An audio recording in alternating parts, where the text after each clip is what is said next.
Hi everyone. तो आज जो है हम पढ़ेंगे कंपटीशन की जो अनदर टाइप है, that is intra specific competition. ठीक है, जैसे कि मैंने आपको पहले भी कहा था कि कंपटीशन बेसिकली होता क्या है। Competition is a negative interaction, जो कि जब हम पॉजिटिव नेगेटिव पढ़ रहे थे तो वन ऑफ द टाइप जो है कंपटीशन नेगेटिव इंटरैक्शन की थी। बिकॉज इसमें क्या होता है कि एक स्पीशीज़ को नुकसान होता ही होता है। ठीक है, तो अब वहीं पे देखते हैं। इससे पहले हमने इंटर स्पेसिफिक पढ़ा था। इंटर स्पेसिफिक कंपटीशन मतलब the competition between the individuals of two different species. ठीक है, उनके बीच का इंटरैक्शन हमने पढ़ा था, कंपटीशन पढ़ा था कि कैसे वो एक दूसरे से compete करते हैं रिसोर्सेज के लिए, या फिर कोई भी वजह हो सकती है। ठीक है, शेल्टर के लिए जो है, या इसके लिए रिसोर्सेज के लिए कर सकते हैं। ठीक है, तो वहाँ पर जो है, लेकिन वो दो डिफरेंट स्पीशीज़ के बीच का कंपटीशन था और इसमें हमने बहुत सारी टाइप्स पढ़ी थी। इसमें इंटर स्पेसिफिक कंपटीशन में हमने जैसे मेटिंग पढ़ा था, पेरेंटल केयर पढ़ा था, अल्ट्रुइज्म पढ़ा था, एग्रीगेशन पढ़ा था, सोशल बिहेवियर पढ़ा था, कम्युनिकेशन पढ़ा था, और ऐसी ही बहुत सारी हमने जो है इसमें टाइप्स पढ़ी थी। तो आज जो हम पढ़ने वाले हैं that is intra specific competition. ठीक है, मतलब कंपटीशन किन के बीच में, एक ही ग्रुप, एक स्पीशीज के मेंबर्स के बीच में। ठीक है, जैसे कि हमें पता है कि एक जो स्पीशीज है, स्पीशीज के जिसमें सारे के सारे इंडिविजुअल एक जैसे होते हैं, साथ मिलके रहते हैं, एक दूसरे की हेल्प करते हैं समहाउ, लेकिन उनके बीच में भी कंपटीशन होता है। अब वो कंपटीशन कैसे होता है, क्यों होता है, वो हम देखते हैं। जैसे मैंने यहाँ पर लिखा है कि ये type of competition, this type of competition occurs कब, when it is individuals, when the individuals of the same species, when the individuals of the same species that are faced with situation and resources. Sorry, one second. This type of competition occurs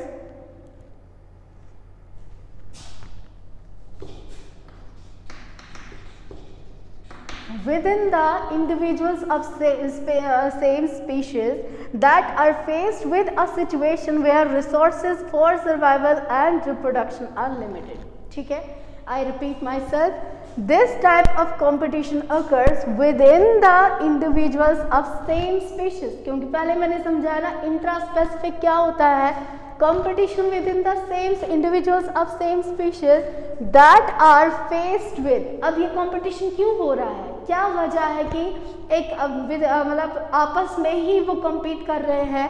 because जब ऐसी situation आए कि उनके जो resources है for survival, जैसे खाना, obviously survival के लिए खाना इज अ मस्ट। ठीक है, तो रिसोर्सेज जो है सर्वाइवल के लिए या रिप्रोडक्शन के लिए, रिप्रोडक्शन जो है वो लिमिटेड है, मतलब उनका जो है जो रिसोर्सेज है वो कम हो रहे हैं। और बिकॉज रिप्रोडक्शन तो करनी है, हर स्पीशीज के बीच में होती है, लेकिन अगर वहाँ पर भी जो है मेंबर्स कम पड़ रहे हैं तो वहाँ पर रिप्रोडक्शन के लिए भी कम्पीट किया जाता है। ठीक है, इस वजह से जो है एक सेम स्पीशीज के बीच में जो इंडिविजुअल्स हैं उनके बीच में भी कंपटीशन होता है। जैसे कुछ एग्जांपल्स मैं आपको दे देती हूँ, प्लांट्स की एग्जांपल देती हूँ। कुछ प्लांट्स क्या करते हैं, वो केमिकल कंपाउंड सक्रीट करते हैं।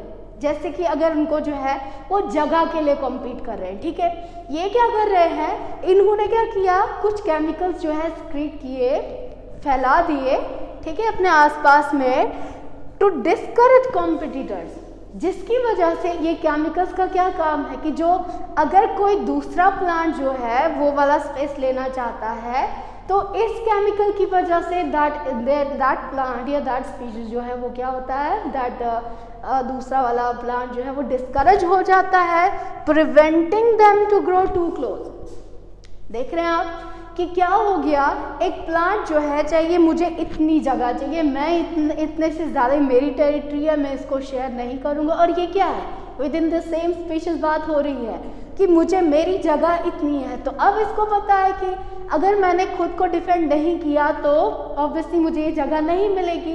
इसका ये प्लांट क्या करता है, केमिकल कंपाउंड सीक्रेट करता है, अपने आसपास फैला देता है, जिसकी वजह से अगर कोई कॉम्पिटिटर प्लांट जो है नज़दीक आए और उसका जगह को कवर करना चाहे तो वो क्या हो जाता है, डिस्करेज होता है, और उसकी वजह से क्या होता है कि उसको उसकी जगह मिल जाती है और वो उसको डिफेंड करता है। ठीक है, एनिमल्स की बात करें, मैंने इससे पहले आपको कहा था डोमिनेंट रिसेसिव कहा था ना, तो यहाँ पर डोमिनेंट जो है ऑर्गेनिज्म जिसमें, ठीक है, जैसे मैंने कहा था यहाँ पे बेयर की बात करते हैं, ग्रिजली बेयर, ठीक है, जो डोमिनेंट है, जो है सैल्मन स्पॉनिंग सीजन आता है, एट दैट टाइम जो डोमिनेंट बेयर है, जो बियर स्पीशीज में जो डोमिनेंट ग्रिजली बेयर है, वो जाके क्या करता है, जो बेस्ट फिशिंग स्पॉट है रिवर में जहाँ पर सबसे बेस्ट फिशिंग स्पॉट है कि इजीली वहाँ पर फिशेस मिल जाएंगी,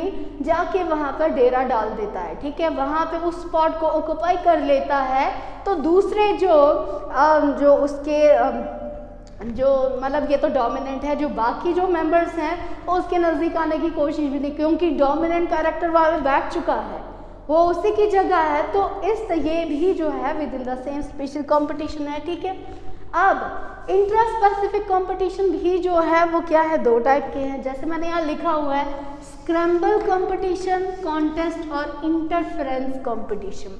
स्क्रैम्बल कंपटीशन जो है this is an indirect competition.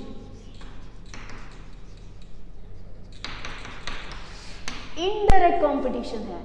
कैसे ये इनडायरेक्ट कंपटीशन है कि जब रिसोर्सेज जो है कम होने लगे हैं, ठीक है, रिसोर्सेज कम होने लगे हैं और अब जो है और जो नंबर है, पॉपुलेशन है, जो इंडिविजुअल्स का नंबर है वो बढ़ता जा रहा है, लेकिन रिसोर्सेज घटते जा रहे हैं, तो अगर कोई मेंबर जो है खुद को डिफेंड नहीं, डायरेक्टली 1-to-1 डिफेंड नहीं कर सकता है, तो उस केस में वो क्या करेगा, अलग से जाकर जो है, जो कोई दूसरी जगह है, उस दूसरी जगह जाकर जो है किसी और जगह जिसको पता है कि यहाँ पर कोई कंपटीशन नहीं करेगा, वहाँ पे जाकर जो है उसको अपना कब्जा डाल देगा, ताकि अगर कोई दूसरा वाला बंदा भी आए वो भी कुछ वैसे, मतलब जो डोमिनेंट पूरी स्पीशीज में डोमिनेंट है उन्होंने अच्छा दे लिया, तो बचा कुचा जो है स्क्रैम्बल्ड जो है ना, वो क्या करते हैं, उसी से गुजारा कर लेते हैं, क्योंकि वो जो है डायरेक्टली कम्पीट नहीं कर सकते हैं डोमिनेंट कैरेक्टर उनकी स्पीशीज का। ठीक है, उससे डायरेक्टली कम्पीट नहीं, तो वो क्या करते हैं, आपस जो गुजारा बचा कुचा होता है उस पर गुजारा कर लेते हैं उसको जो है,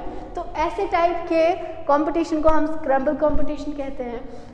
और कॉन्टेस्ट कंपटीशन या इंटरफेरेंस कंपटीशन क्या होता है, ये डायरेक्ट फॉर्म ऑफ कंपटीशन है।